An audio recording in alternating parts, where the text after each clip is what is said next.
Krishna Hare Hare, Hare Rama, Rama Rama, Hare Hare. Om Namo Bhagavate Vasudevaya. Om Namo Bhagavate Vasudevaya. Om Namo Bhagavate Vasudevaya. Om Namo Bhagavate Vasudevaya. Om Namo Bhagavate Vasudevaya. Om Namo Bhagavate Vasudevaya. Does someone know which is the verse? 18:9.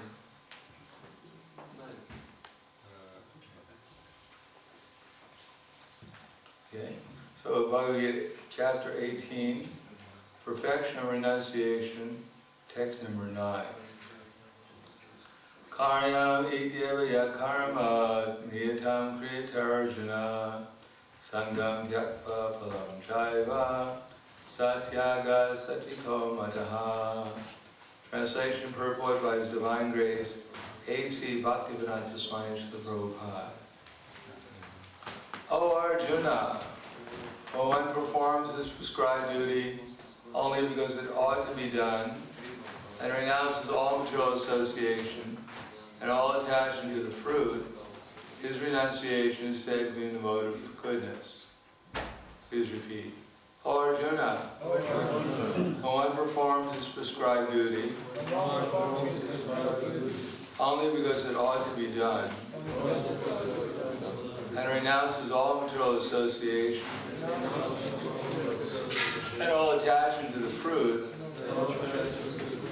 his renunciation is said to be in the mode of goodness. Purport. Prescribed duties must be performed with this mentality. One should act without attachment to the result. He should be disassociated in the modes of work. A man working Krishna consciousness in a factory does not associate himself with the work of the factory, nor with the workers of the factory. He simply works for Krishna. And when he gives up the result for Krishna, he is acting transcendentally.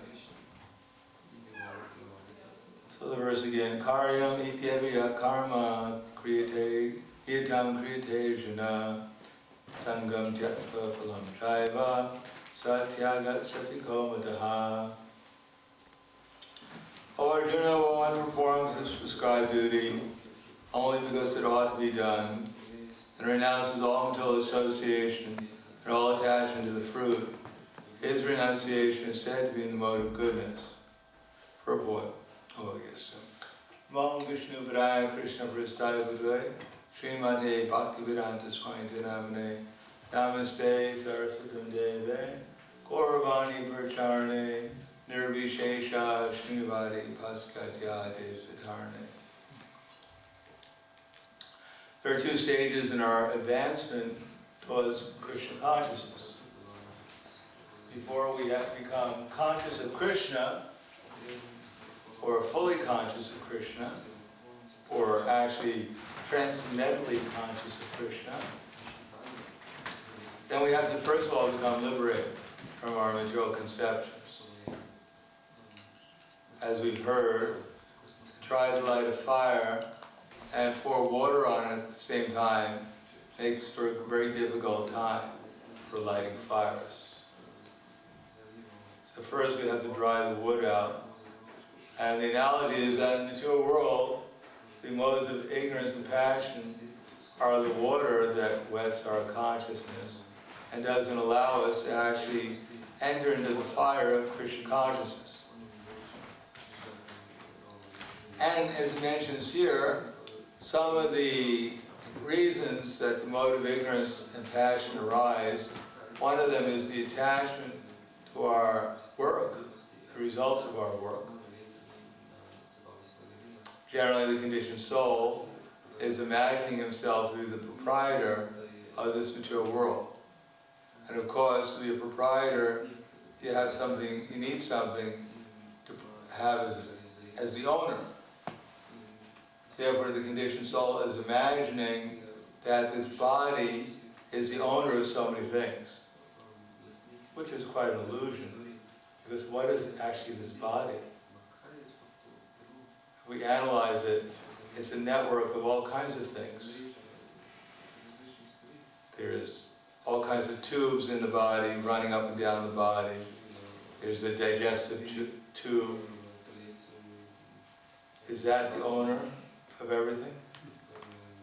Then there's the blood cells and the blood capillaries, and then there's the arteries and veins, and then there's all kinds of the heart, the liver. All these things are constantly working and pumping things and getting rid of things. And is that what's the owner of everything in this world? But the fact is that the conditioned soul is not the owner of his body. In order to be the owner of something, we have to be able to control it.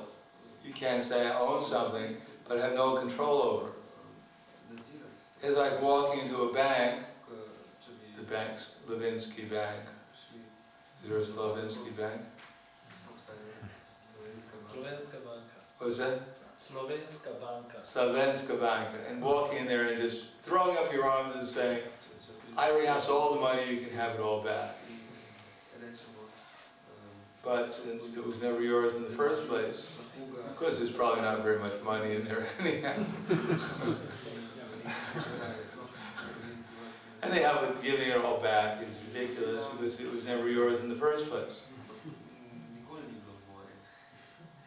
So similarly, to think we're the proprietor of this world, or that we're not the proprietor, we're just renouncing our proprietorship, is foolish because we're not the body. And nor is the body very permanent.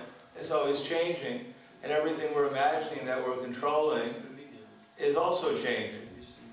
It's like putting your hands in sand and thinking on the Lord of whatever the sand is now, as it runs out in your hand.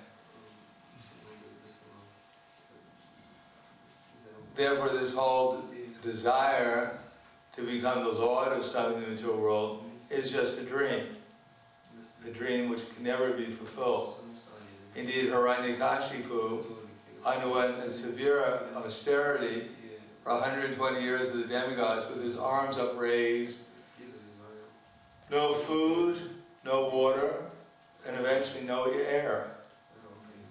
Because after raising his hands for 120 years of the demigods, gradually the ants and the worms and other insects ate his skin and his flesh and his organs. So eventually they ate his lungs. So he couldn't breathe any more air because there was no lungs to breathe on.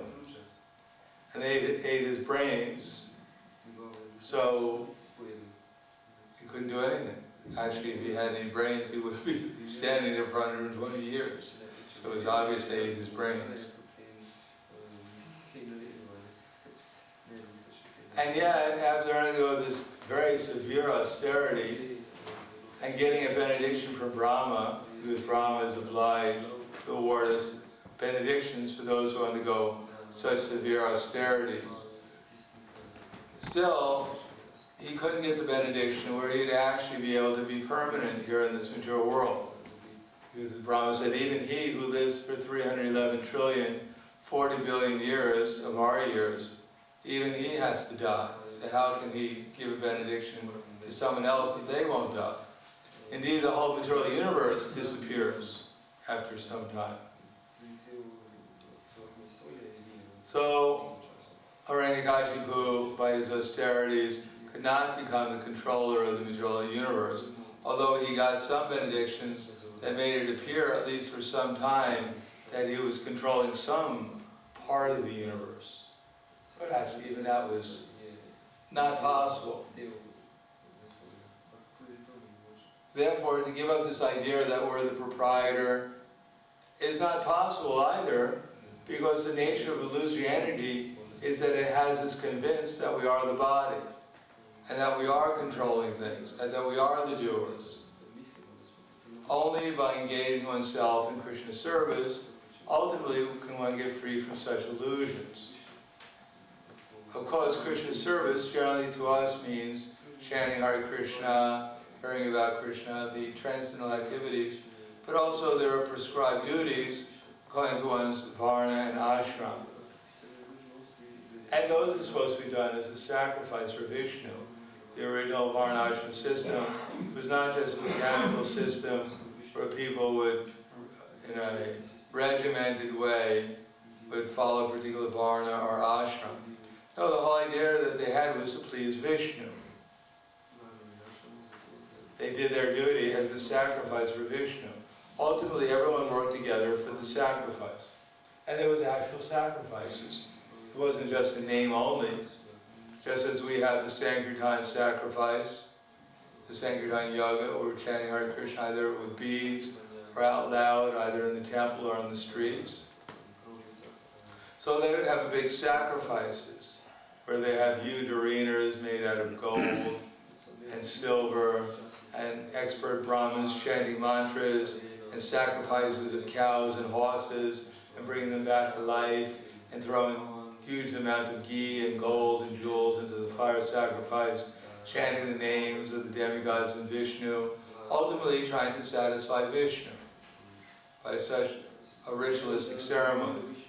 And the Vaishyas, they produce the wealth, and the kings would tax the wealth, but which would be utilized for sacrifices. And the Brahmins would be trained up to perform the sacrifice, and the Shudras would assist everyone else in the performance of the sacrifice. So it wasn't that people were just kings, or Brahmins, or Vaishyas, or Shudras, and it was all disconnected. It was all centered around sacrifice. And sacrifice for who? Sacrifice for Vishnu. And everyone had their duty in that sacrifice. Of course, it was much easier if people were not distracted. Nowadays, people think they have no duty. They're just, imagining that they're going to be happy in some perverted way. And of course, it's all based hugely upon some imaginary that they're Radha and Krishna, that they're Romeo and Juliet, or they're Mickey Mouse and Minnie Mouse, or some combination of Tarzan and Jane. They're just imagining something in this world. But it's all empty. It never actually gives them the satisfaction, and what to speak of the illumination, discovery of their own selves or anyone else. The more they discover about themselves in this modern age, the more they become disgusted. The more they realize about the other people, the more they realize they're wasting their time. Because people are not trained to develop higher qualities. So when you find your soulmate, you find out your soulmate is just full of lust, anger, and greed like you are. That's why you're compatible. And you both have the same perverted illusions. Therefore, by performance of prescribed duties, not being attached to the results of the work, one comes to goodness, and the whole idea of goodness is that one could actually sacrifice for Vishnu. The work being done would actually be done with not any alternative motive, that somehow or another I'm going to gain something. This idea of gaining something is poison to the soul, because the more he gains in the material world, the more he becomes entangled, or the more he thinks he's gaining. And as soon as he thinks he's gaining something, he'll always be fearful of losing it. And therefore he'll always be entangled by these thoughts of gain and loss. But if one does everything dutifully, unattached to the results, then there is room to think about Krishna, to become Krishna conscious. Then one actually does his activities to please Vishnu or Krishna. And that's really sacrifice. Then one's original spiritual nature can be awakened, and in the spiritual world there's no anxiety, because everyone has an eternal body. There's no need to get any result from one's work. Simply the love that one has with performing that work is sufficient to satisfy oneself and everyone else. The love produces unlimited pleasure, and that pleasure is always increasing, and everyone's contributing to it. Ultimately, the love between Radha and Krishna nourishes the entire spiritual world.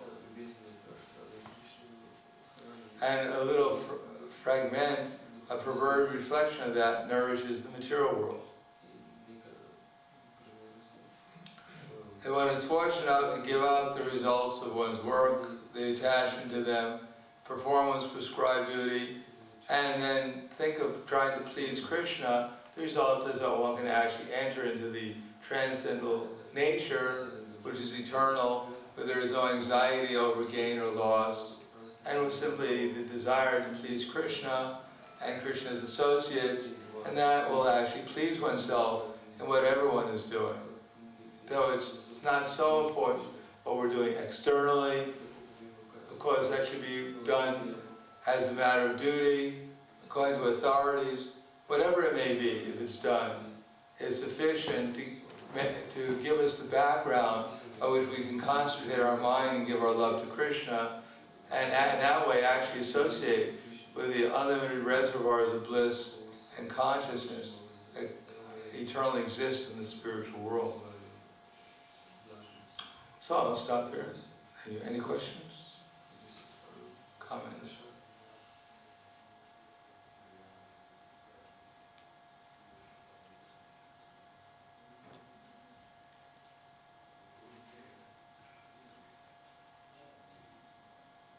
Yes. You have said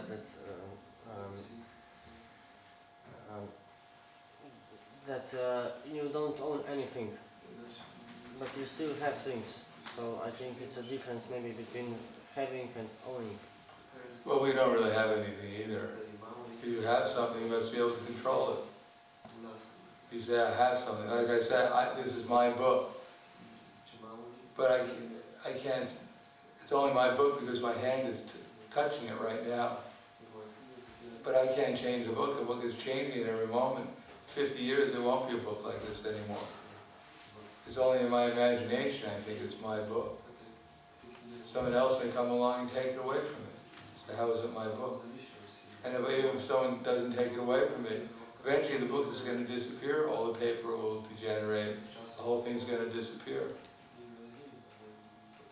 So I'm just imagining that these things are mine. Even my body is always changing. So soon my body's going to disappear. So how can I say it belongs to me?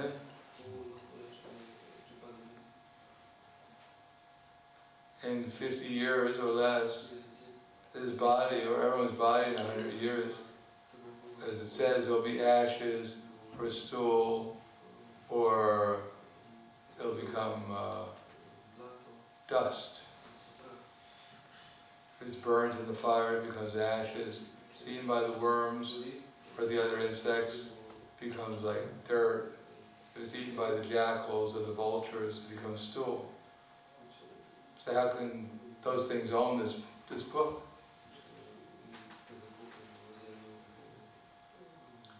We're trying to be the proprietors, we're trying to be the controllers, but it's not possible for the soul, because he's not directly engaged in the activities of material nature. Soul is the control.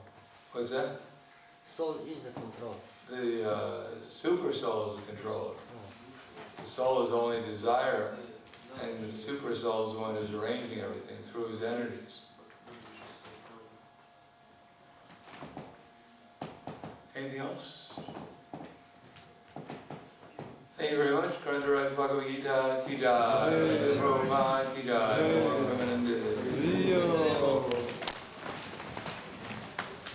Prahladananda Swami Maharaj ke jai.